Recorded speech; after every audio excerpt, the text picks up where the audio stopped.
hilang ini hilang. Suara aja tidak ada. Bentar ya Dek ya, Reno jangan dulu turun ya. Kita tunggu Bang Zuma naik kembali ya. Iya, Bang. Akun dia kena ban. Reno kalau mau bertanya boleh, silakan kalau mau bertanya. Kita tunggu Bang Zuma dulu naik kembali. Sedikit Bang tentang Nabi Muhammad gitu.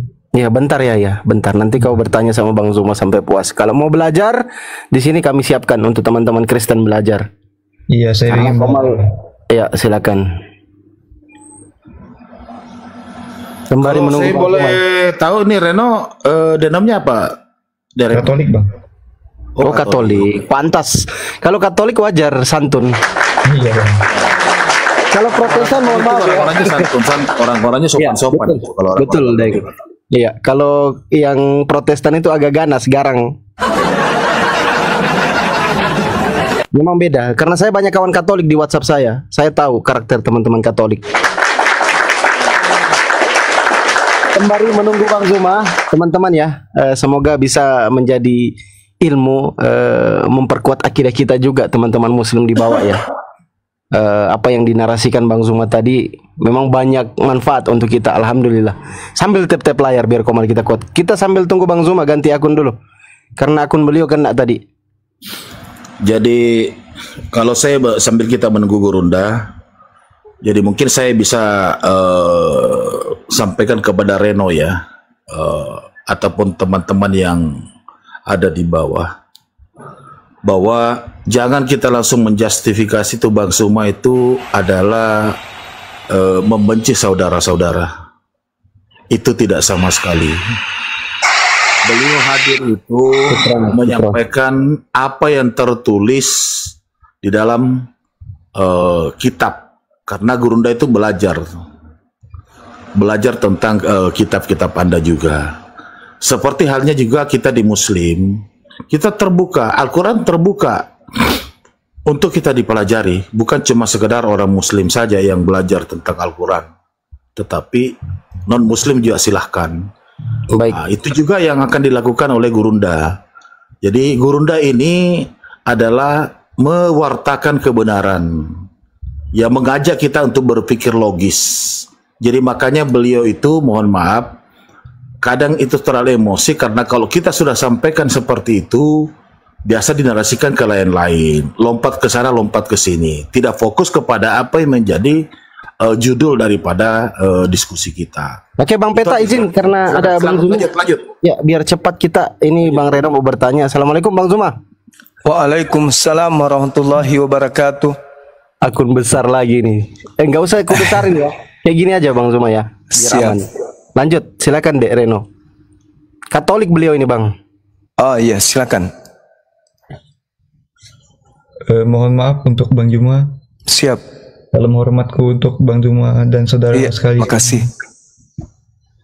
Saya ingin belajar tentang Bible dan tentang Nabi palsu ini utama ya Bang.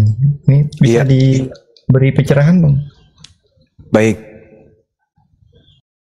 Jadi kalau kita melihat ya, sekali lagi saya katakan, Allah Tuhan pencipta langit dan bumi itu Maha penyayang, Maha pengasih.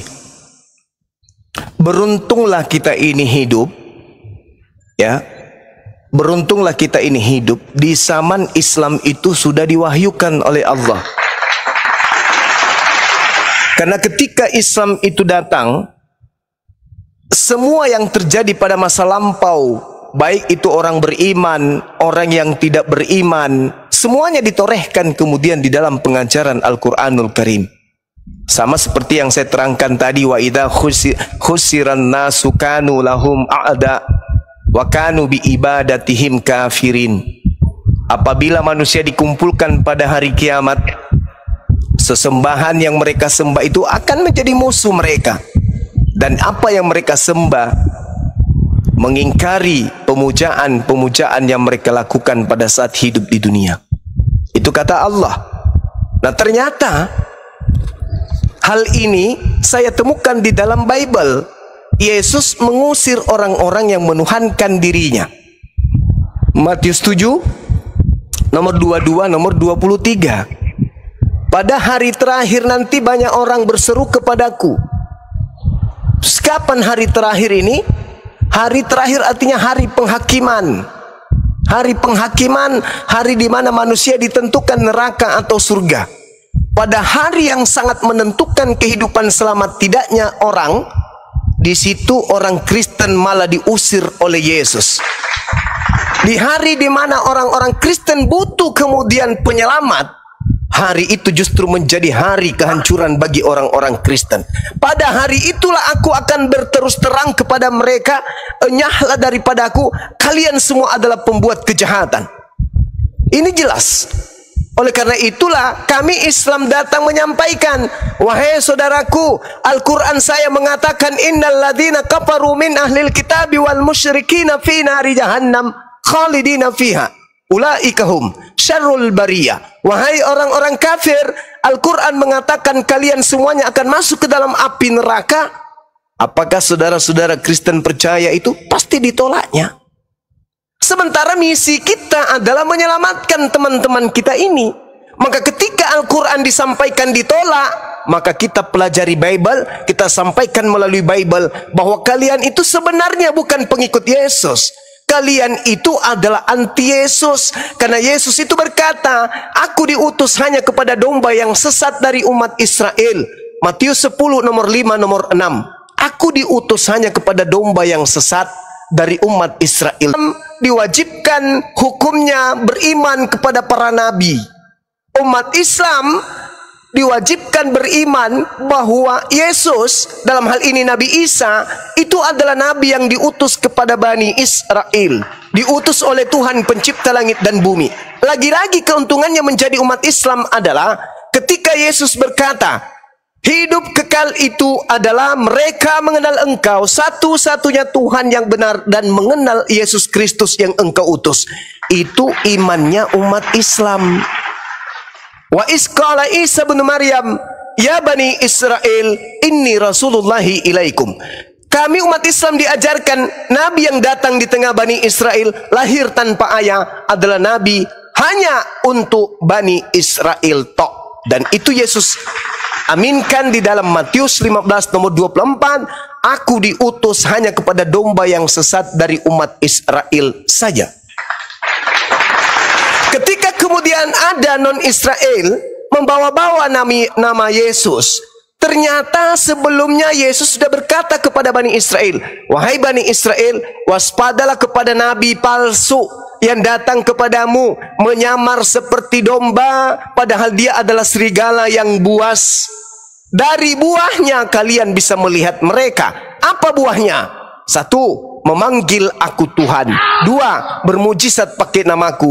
3, mengusir setan pakai namaku. 4, bernubuat pakai namaku juga. Nah, tanda-tanda buah ini itu berada di mana? Rupa-rupanya berada di Kristen. Pada hari terakhir, kata Yesus, pada saat itulah aku akan berterus terang kepada mereka, enyahlah daripadaku, kalian semua adalah pembuat kejahatan. Syukran, sahabat Kikocat. Nah, pada saat Yesus mengatakan pada hari terakhir nanti aku akan berterus terang kepada mereka, enyahlah daripadaku, kalian adalah semua pembuat kejahatan. Kok bukan saya berarti? Karena hari terakhir itu kan saya tidak ada lagi. Tapi kalau kita mati dalam keadaan Kristen, kita punya anak, kita pasti ajarkan mereka juga menjadi Kristen. Anak kita mengajarkan cucunya, cucunya lagi mengajarkan kepada cicit. Begitu seterusnya sampai kiamat. Maka kitalah penyebabnya keturunan kita ini diusir masuk ke neraka. Tapi kalau hari ini kita bertaubat, meninggalkan ajaran tersebut, maka cucu kita dan keturunan kita akan beriman bahwa Yesus itu hanyalah nabi, rasul, utusan Allah pencipta langit dan bumi untuk Bani Israel. Berarti menurut Yesus, hidup kekal yaitu hidup di surga. Mereka yang mengenal engkau, Tuhan yang mengutusku, satu-satunya Tuhan yang benar, dan mereka yang mengenal aku yang engkau utus. Siapa itu? Umat Islam. Oh, Kristen juga Bang Suma. Salah. Kristen itu berbicara tidak sesuai dengan apa yang mereka praktekkan. Contoh, orang Kristen ditanya, wahai saudaraku Kristen, ya paman, Tuhan itu ada berapa? 1. Siapa nama Tuhan yang satu itu? Bingung. Mau mengatakan Bapa, takut Yesus dan Roh Kudus tersinggung. Mau mengatakan Roh Kudus, Yesus dan Bapa gimana? Mau mengatakan kemudian Yesus, Bapa dan Roh Kudus kayak mana? Jadi apa yang menjadi plesetan mereka? Kami beriman kepada Bapa yang satu tapi 3 pribadi. Bohong, dusta. Sedangkan Yesus sendiri mengatakan, hidup kekal itu mengenal engkau satu-satunya. Ya kalau satu ya satu. Yohanes 17 nomor 3. Jangan ditambah-tambahi. Ada yang menjadi manusia, ada yang menjadi burung merpati. Gak ada itu. Kalau konsep ini ditanamkan kemudian, Yesus manusia adalah 100% Tuhan, 100% manusia. Maka Roh Kudus, mau tidak mau, orang Kristen juga harus imani. Apa itu? Roh Kudus adalah 100% Tuhan dan 100% burung merpati.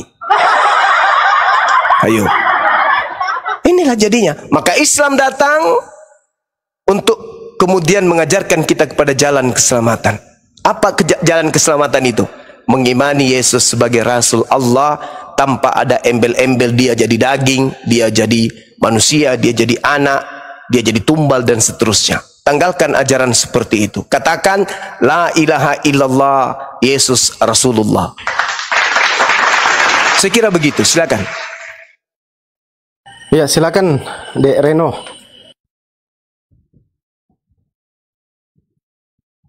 Dibuka mute-nya Dek Reno. Iya. Saya rasa sudah cukup jelas ya Bang. Iya. Pertanyaan saya boleh? Satu pertanyaan. Silakan Bang. Relakah Anda terhadap jasad Anda yang begitu Anda cintai? Bangun pagi, sikat gigi, cuci muka, pakai luluran, pakai handbody, minyak rambut, pakai parfum. Sore mandi, dibersihkan lagi. Mau tidur, dibersihkan lagi. Besok begitu juga dibersihkan. Begitu ada kotoran, Anda bersihkan. Relakah kepada jasad yang Anda cintai, pemberian pencipta langit dan bumi ini menjadi bahan api neraka?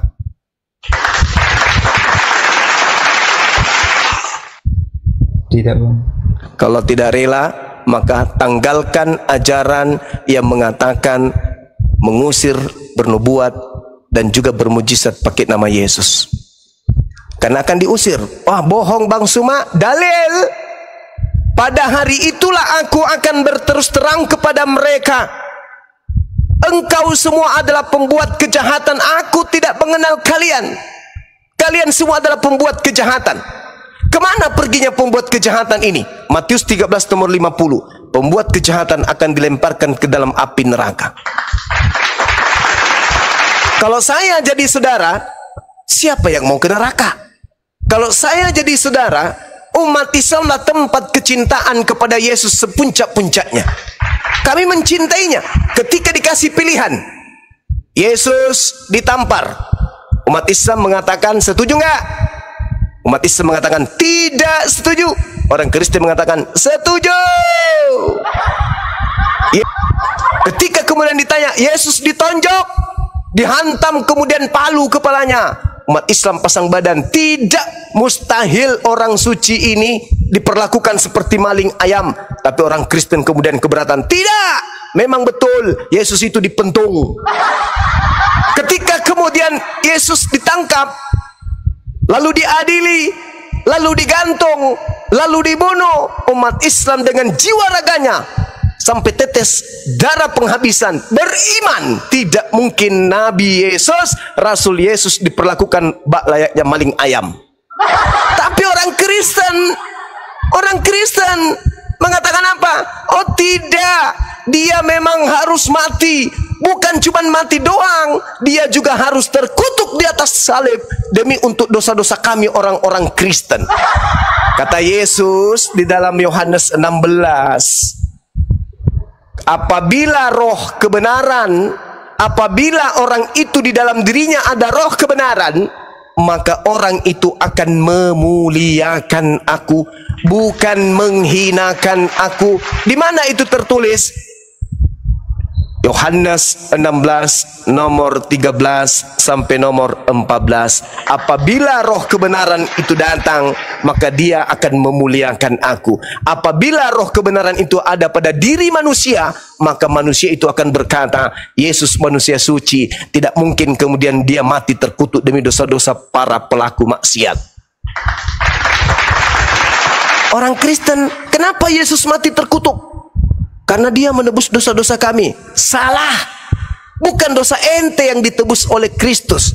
Lalu dosanya Paulus. Di mana itu tertulis? 1 Timotius nomor 12, 13, 14, 15, 16. Jadi yang datang kepada Paulus itu apakah anak Maria? Bukan. Bukan anak Maria yang datang kepada Paulus. Loh, kok bisa kayak gitu Bang Suma? Yes.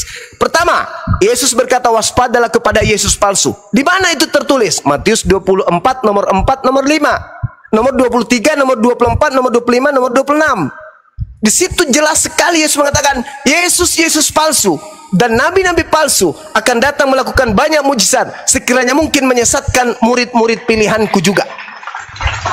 Artinya bahwa yang datang kepada Paulus itu adalah Yesus palsu. Kenapa saya katakan itu Yesus palsu? Yesus lahir sebagai manusia. Yesus bermujizat sebagai manusia. Yesus mengajar sebagai manusia. Yesus terangkat ke langit sebagai manusia. Yesus duduk di samping kanan Bapa sebagai manusia. Yesus turun ke bumi kedua kalinya sebagai manusia. Yesus memberikan keselamatan kepada Bani Israel sebagai manusia. Tapi Paulus di dalam Galatia 1, nomor 1, nomor 11, nomor 12, apa yang dikatakan? Aku menerima Injil bukan dari manusia, tetapi dari Yesus. Kok tiba-tiba berubah Yesus ini jadi bukan manusia? Ternyata yang datang itu adalah Kristus palsu yang memakai nama Yesus. Dia akan menyesatkan banyak orang. Mana orang pengikut Kristus yang banyak itu? Ya mungkin termasuk saudara Rino Saputra ini. Saya kira begitu dari saya sebagai penutup. Mudah-mudahan saudara bisa tercerahkan. Kalau ada hal yang kurang silakan dipertanyakan. Demikian. Iya, Bang. Silakan. Silakan. Tentang penyaliban ya Bang ya. Boleh. Nah, di satu ayat di dalam Alkitab, Yesus berkata, Bapa selalu mengasihi aku. Tapi sosok yang disalib berkata, Eli Eli lama sabachthani. Nah itu kan artinya Tuhan mengapa engkau meninggalkan aku? Iya, Nah, betul. Kenapa berbeda seperti itu Bang? Bisa dijelaskan?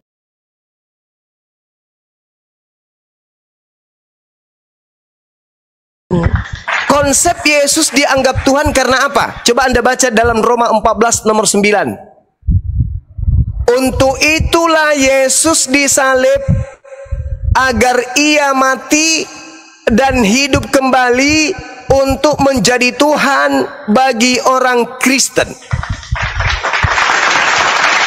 Jadi mau tidak mau harus dipaksa mati supaya dia bangkit menjadi Tuhan. Itu polanya siapa? Si nabi palsu. Sedangkan di dalam Amsal 6 nomor 16, 6 perkara yang dibenci oleh Tuhan, bahkan 7 kekejian di dalam hatinya, yaitu menumpahkan darah, membunuh orang yang tidak bersalah. Membunuh orang yang tidak bersalah adalah kebencian bagi Tuhan. Keluaran 23 nomor 7 nomor 8. Apa kata Tuhan di sana? Menurut Bible, jangan engkau membunuh orang yang tidak bersalah. Jangan kau membunuh orang yang benar. Ini larangan. Kalau dilanggar, berdosa. Jangan kau bunuh orang yang benar. Kata Yesus, akulah jalan, akulah kebenaran. Aku orang benar. Boleh nggak dibunuh menurut Elohim? Tidak boleh. Berarti membunuhnya menghapus dosa atau menghasilkan dosa? Menghasilkan dosa dong. Kan itu perintah Tuhan.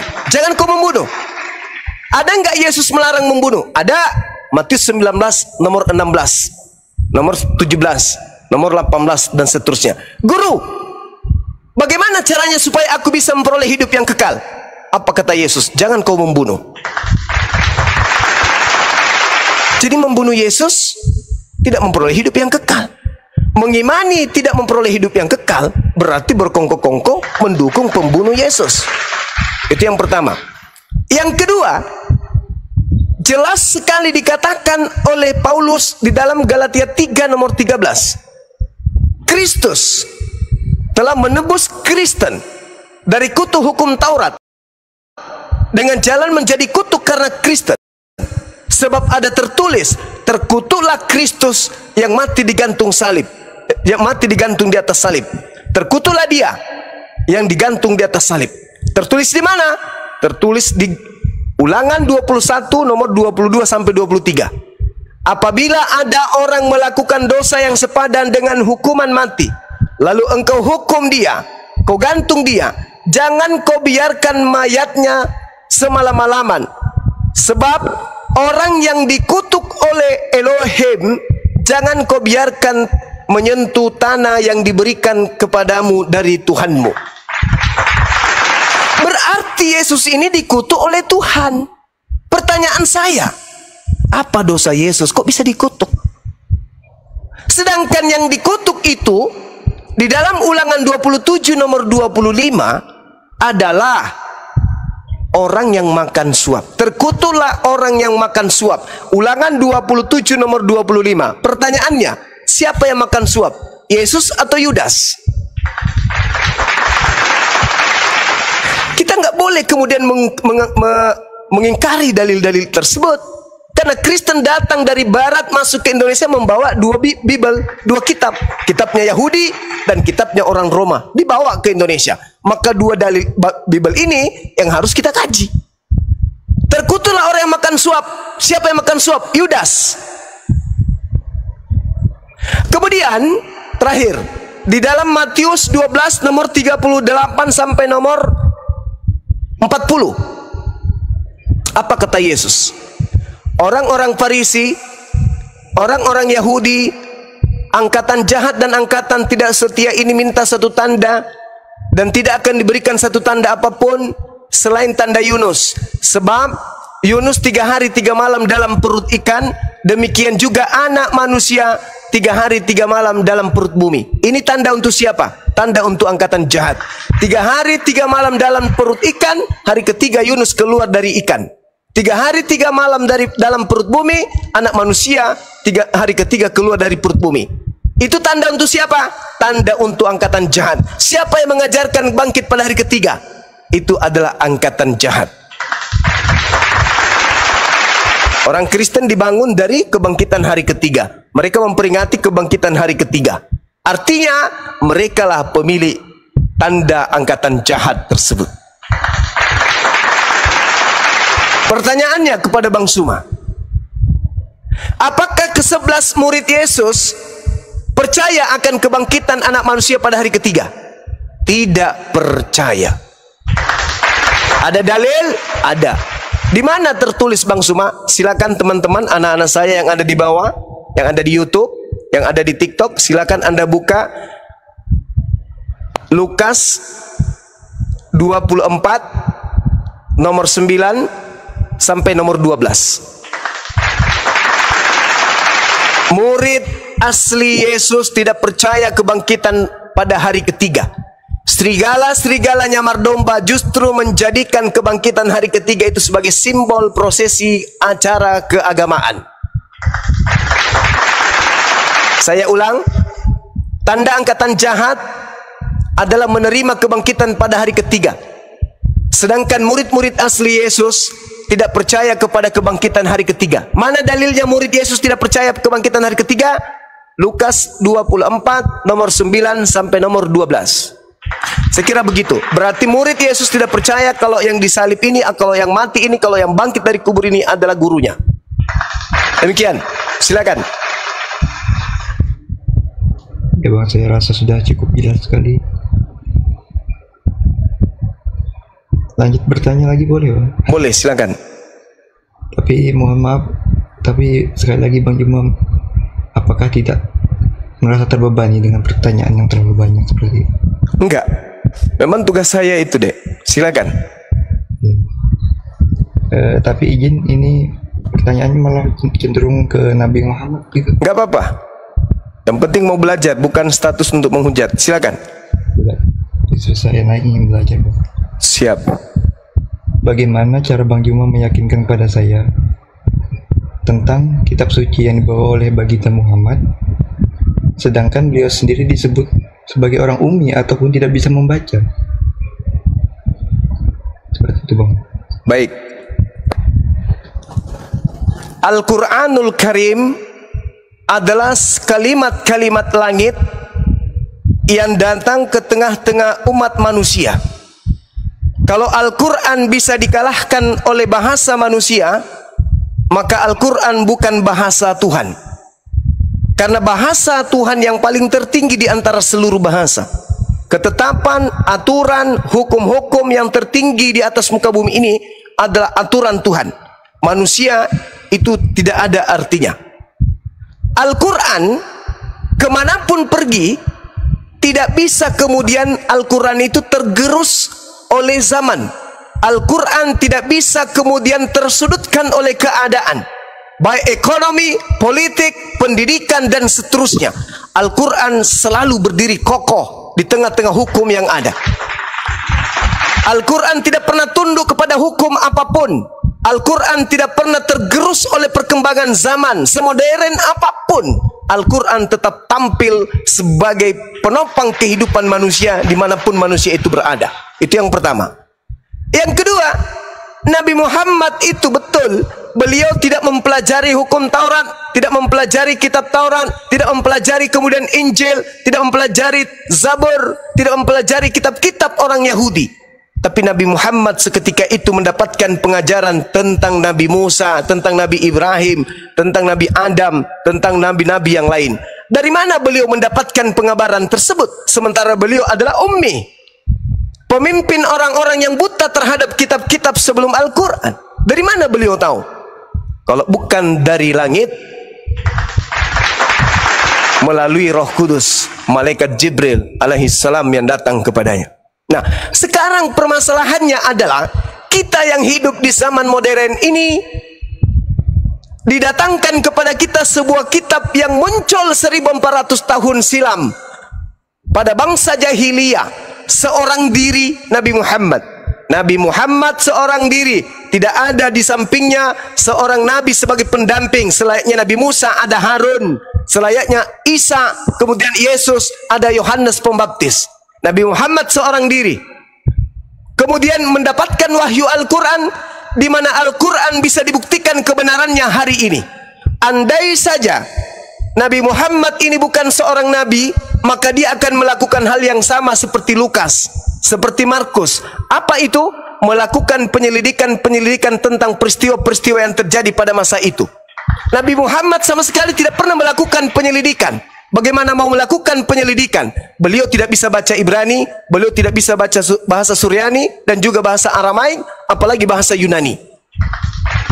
Tapi kenapa ajarannya di zaman modern sekarang ini, di zaman yang begitu canggih, serba digital, kenapa ajarannya justru membuka tabir semua tipikal, tanda-tanda, karakter, pembawaan, kemudian sifat-sifat orang-orang kafir, sifat-sifat orang terdahulu, sifat orang sekarang, dan sifat orang yang akan datang? Kenapa beliau bisa tahu? Kenapa beliau bisa tahu apa yang ditemukan kemudian oleh para ilmuwan kedokteran pada zaman sekarang ini, di mana mereka menemukan dengan penelitian berpuluh tahun bahkan ratusan tahun, dilengkapi dengan alat-alat canggih? Tapi kenapa Nabi Muhammad hanya dengan menerima wahyu dari langit, semua yang ditemukan zaman sekarang sisa dia sampaikan kepada umatnya, dan apa yang disampaikan zaman itu sampai hari ini tidak pernah berubah? Apalagi yang kurang? Coba Anda lihat kitab saudara. Di situ ada Paulus, di situ ada Lukas, di situ ada Markus, di situ ada Matius, di situ ada Yohanes, di situ ada Lukas. Berkumpul mereka menjadi satu, tetapi ajarannya amburadul. Belum lagi kitab-kitab yang lain, Injil Thomas, Injil Barnabas, Injil Filipus, Injil Maria, Injil Andreas, Injil semuanya ditolak sebagai Injil apokrifa. Kok hancur kayak begini? Banyak orang mengajarkan Injil tapi kok kayak gini jadinya. Ada Katolik, ada Protestan, ada Advent, ada ini, ada itu dan seterusnya. Ada apa ini? Kalau dia dari Allah, maka tentu dia akan terjaga dengan seksama, layaknya Al-Quranul Karim. Kami dari Nabi Muhammad, apa yang ditorehkan Nabi Muhammad 1400 tahun silam, kalau dibacakan oleh umat Islam dimanapun berada, maka seluruh umat Islam paham, seluruh umat Islam tahu kalau yang dibacakan itu adalah surah ini, ayat ini. Contoh misalnya, ketika saya ke Jepang, ada imam yang membaca di sana, Alhamdulillahi Rabbil Alamin. Maka saya sebagai orang Indonesia yang tidak mengerti bahasa Jepang tahu bahwa imam sedang membacakan Al-Fatihah. Begitu juga kalau saya ke Amerika, begitu juga kalau saya ke Afrika, begitu juga kalau saya ke Jepang. Tapi kalau orang Kristen Indonesia pergi ke Jepang, mendengarkan orang Jepang membaca Bible, maka orang Indonesia tidak akan mengerti apa yang dibaca orang tersebut. Itulah bukti bahwa Bible ini bukan firman Tuhan. Al-Quran datang untuk litubayyina linnasi, untuk seluruh umat manusia. Maka Al-Quran harus dipahami oleh seluruh umat manusia. Bagaimana caranya memahamkan Al-Quran sebagai kalamullah? Al-Quran original teksnya tetap tidak berubah menjadi kitab terjemahan. Firman Allah tidak bisa dikoreksi, tidak bisa direvisi. Al-Quran, kalau itu bukan firman Allah, maka umat Islam akan kelabakan merevisi dan mengoreksinya setiap saat. Kenapa? Karena zaman berganti zaman, berganti kepala, berganti disiplin ilmu, berganti kebijakan, berganti wewenang. Sama seperti di Nusantara yang kita cintai ini, Indonesia yang kita cintai. Beda presiden, beda aturan. Begitu presiden berubah, ada kebijakan baru. Begitu berubah, ada kebijakan baru. Nabi Muhammad 1400 tahun silam mempengaruhi separuh isi bumi. Aturan yang muncul di dalam Al-Quranul Karim tidak ada satupun manusia yang bisa merubah di dalamnya. Profesor kah dia, doktor kah dia, insinyur kah dia, presiden kah dia, kapolri kah dia, apapun jabatannya, tidak akan pernah sanggup merubah apa yang Nabi Muhammad bawa 1400 tahun silam. Meskipun manusia itu punya kemudian kepentingan, manusia itu punya wewenang, manusia itu punya kemudian andil untuk apapun itu, tapi untuk Al-Quran mereka tunduk berserah diri kepada apa yang ditetapkan di dalam Al-Quran. Tapi kalau Bible sikit-sikit berubah, tadinya babi menjadi babi hutan, nanti lama-lama itu babi kota, habis itu nanti babi yang pakai daster yang tidak boleh dimakan. Berubah lagi nanti 50 tahun bisa jadi babi yang pakai sepatu hak tinggi lah yang tidak boleh dimakan, yang lainnya boleh semua. Berubah terus sesuai dengan selera pemimpin, selera daripada penganut ajaran Bible tersebut. Kalau Al-Quran tidak bisa. Apapun jabatanmu, seperti apapun kemudian kebencianmu terhadap Nabi Muhammad, kamu tidak akan pernah sanggup kemudian merubah Al-Quran. Hebatkah Nabiku ini? Sebenarnya Nabi Muhammad yang hebat itu adalah backingannya. Siapa? Pencipta langit dan bumi. Silakan saudara, sebelum dialihkan ke Ustadz kita, guru kita yang ada di sini. Assalamualaikum. Masih ada. Waalaikumsalam warahmatullahi wabarakatuh. Akhina Dinda Ardiansa juga, Masya Allah. Silakan. Assalamualaikum warahmatullahi wabarakatuh. Assalamualaikum warahmatullahi wabarakatuh. Selamat siang Bang Reno, adikku. Sehat selalu abangku. Amin. Jadi silakan, dia bertanya tentang apa? Tentang sudut pandang sejarah menambahkan, Masya Allah. Silakan, ini. Silakan Akhina, silakan. Masya Allah. Jadi ketika abangku bertanya tentang Ummi, keadaan beliau Nabi besar Muhammad SAW yang tidak bisa baca dan tulis, agar tidak dikatakan bahwa Islam yang beliau bawa adalah hasil contekan dari ajaran sebelumnya, saya akan tambahkan beberapa sudut pandang sejarah Nabi. Ketika Nabi besar Muhammad SAW dilahirkan dalam keadaan yatim, itu agar tidak dikatakan bahwa agama beliau adalah warisan dari kedua orang tuanya. Itu yang kedua. Yang ketiga, Rasulullah SAW terpisah dari keluarganya sejak kecil dan berpindah-pindah asuhan agar tidak dikatakan bahwa agamanya adalah ajaran dari keluarganya. Beliau yang keempat terusir dan meninggalkan kampung halaman, ya, agar tidak dikatakan bahwa ajarannya adalah olahan dari budaya dan masyarakatnya. Bahkan sudut pandang sejarah yang berikutnya adalah beliau membawa ajaran Islam dan membangun peradaban yang besar jauh dari Persia dan Romawi di masa itu, jauh sekali Arab tuh, agar tidak dikatakan bahwa apa yang beliau bawa hanya melanjutkan dari peradaban yang telah ada. Bahkan kalau perlu lagi ditambahkan sudut pandang sejarah lagi, dan setelah Nabi besar Muhammad sallallahu alaihi wasallam wafat, kekhalifahan, kepemimpinan tidak dah dilanjutkan oleh anak keturunannya. Itu adalah bahwa salah satu hujjah, bukti bahwa ajaran agama Rasulullah bukan lahir untuk merebut kekuasaan. Bahkan selanjutnya sudut pandang sejarah, kehidupan beliau terekam secara jelas, ditulis dalam kitab yang berjilid-jilid dan bertonton, menuturkan kehidupan Rasulullah sejak lahir hingga wafatnya, yang mana tidak ada satupun orang yang memiliki jejak digital sebanyak Rasulullah SAW yang terus diburu aibnya, namun tidak bisa ditemukan. Setiap ada tuduhan atas diri Rasulullah, selalu ada jawabannya. Yang terakhir, supaya tidak terlalu berpanjang lebar, salah satu mukjizat beliau abadi, terjaga hingga hari ini, menantang siapapun yang hendak membuktikan kebenaran ajaran dan risalah yang beliau bawa. Bahkan di situ dikatakan di dalam surat An-Nisa ayat 82, wa a'yadu billah bismillah, afala yatadabbaruna al-Qur'ana walau kana min 'indi ghairillah la wajadu fihi ikhtilafan katsira. Maka tidaklah mereka menghayati, mendalami Al-Quran. Sekiranya Al-Quran itu bukan dari Allah, pasti mereka menemukan banyak hal-hal yang bertentangan di dalamnya. Beda dengan Bible yang begitu banyak pertentangan di dalamnya. Begitu dari saya. Lanjut teman-teman. Wallahu ta'ala a'lam bishawab.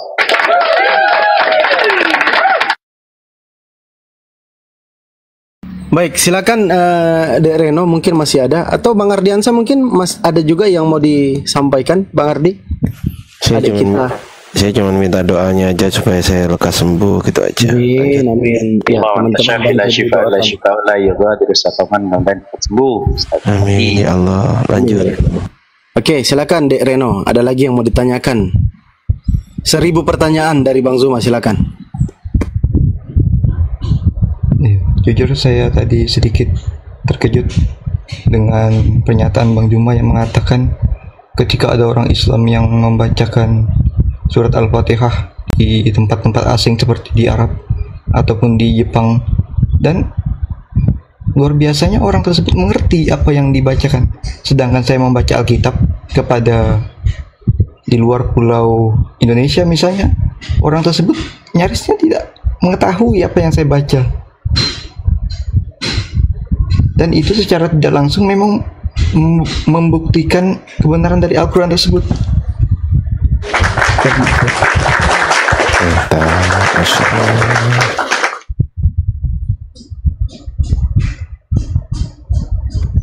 Silakan Bang Zuma, Gurunda. Ya. Izin. Lanjut pertanyaan terakhir, apa legitimasi Al-Quran menggunakan bahasa Arab? Apakah saat Allah berfirman kepada Nabi Muhammad, firman itu murni berbahasa Arab seperti itu? Silakan Ustadz Muhammad Hanafi atau Gurunda Zuma. Bang Zuma masih monitor, Bang Zuma? Masih.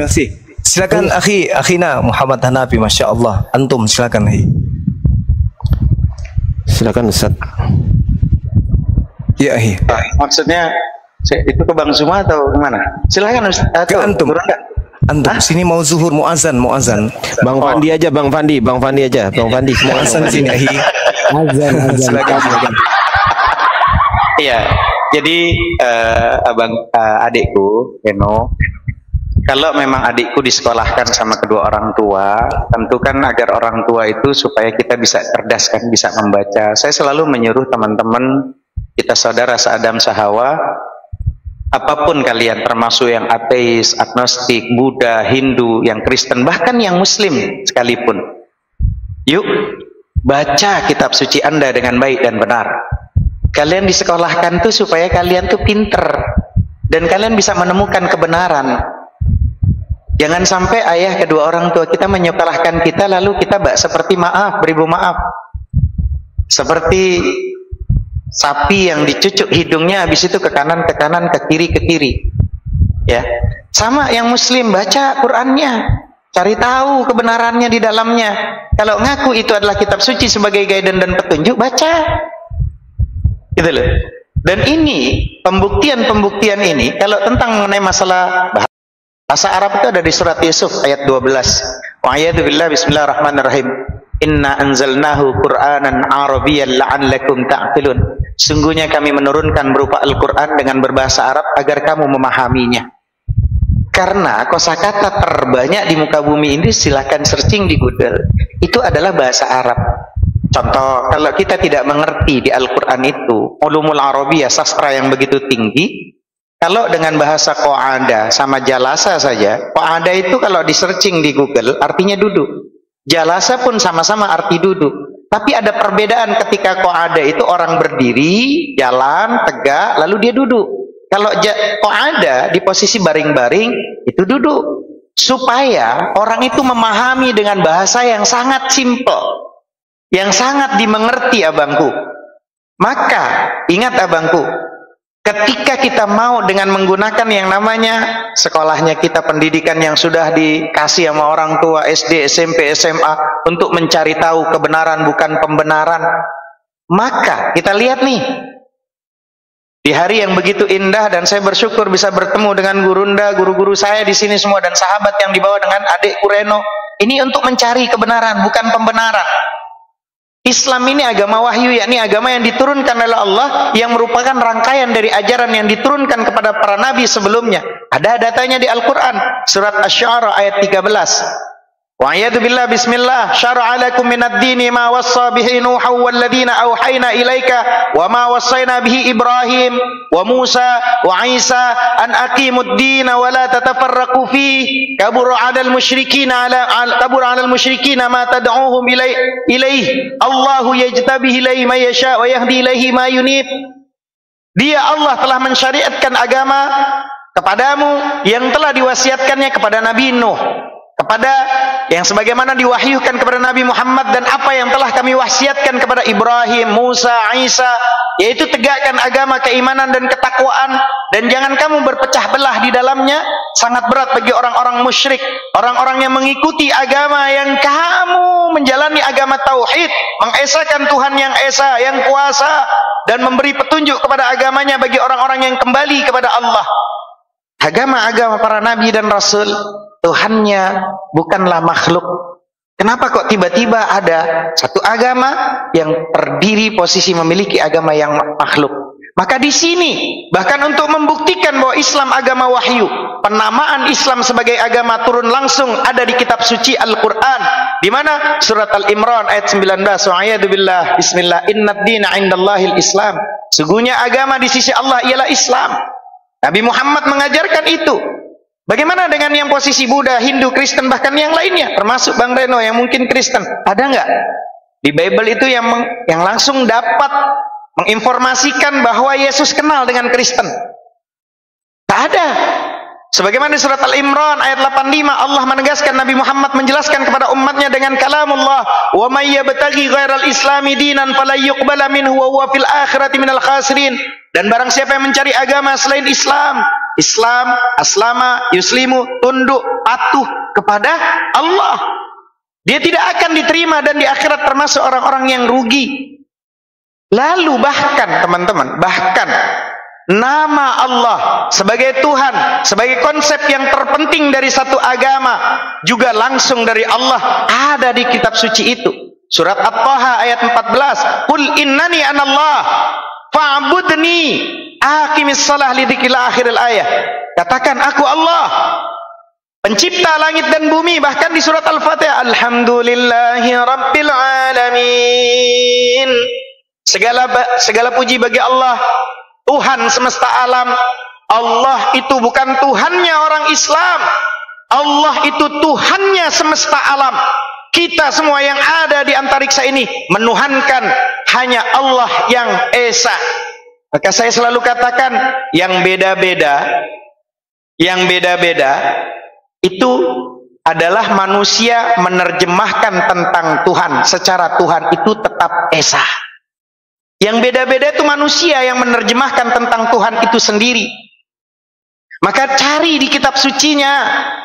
Kalaulah memang itu ada secara akademisi, secara pengetahuan, ada nggak nih yang di situ mengklaim dia Tuhan? Cari.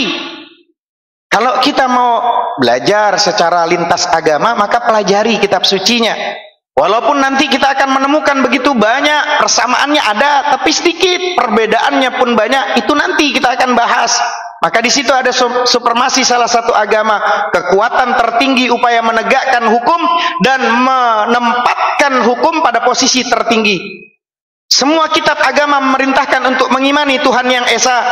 Kalau kita cari di Bible, kitab Ulangan 6 ayat 4, dengarlah hai Israel, Tuhan kita adalah satu.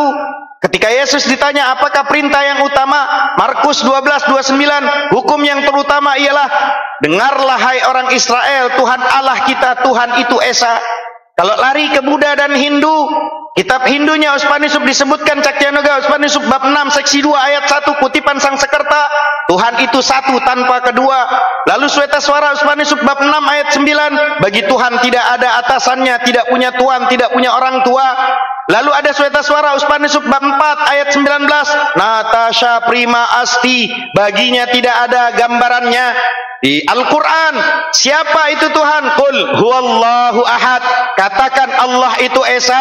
Bahkan laisa kamitslihi syai'un fil ardi, tidak ada yang menyerupai di muka bumi ini. Yang mengganggu pikiran kita adanya lintas-lintas perdebatan agama, karena selalu memahami Tuhan tetap pada dimensi kemanusiaan.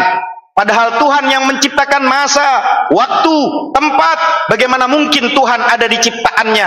Laisa kamitslihi syai'un fil ardi, tidak ada yang menyerupai di muka bumi ini dengan Tuhan. Seperti itu abangku. Itulah gunanya dengan bahasa Arab, karena memang Nabi kita diturunkan posisi bangsanya jauh daripada kaum-kaum yang sudah lebih maju, yaitu Persia Romawi pada masa itu, diturunkan di bangsa Arab supaya tidak dikatakan bahwa kita agama jiplakan dari agama sebelumnya. Bahkan Nabi Muhammad dikatakan ummi supaya tidak dikatakan kita nyontek dengan agama sebelumnya. Allahu ta'ala alam shawab. Lanjut yang lainnya Guru dah.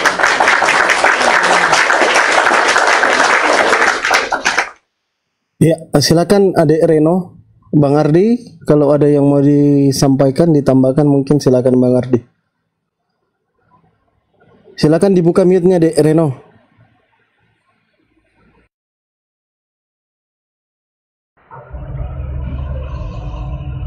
Ya, silakan Dek.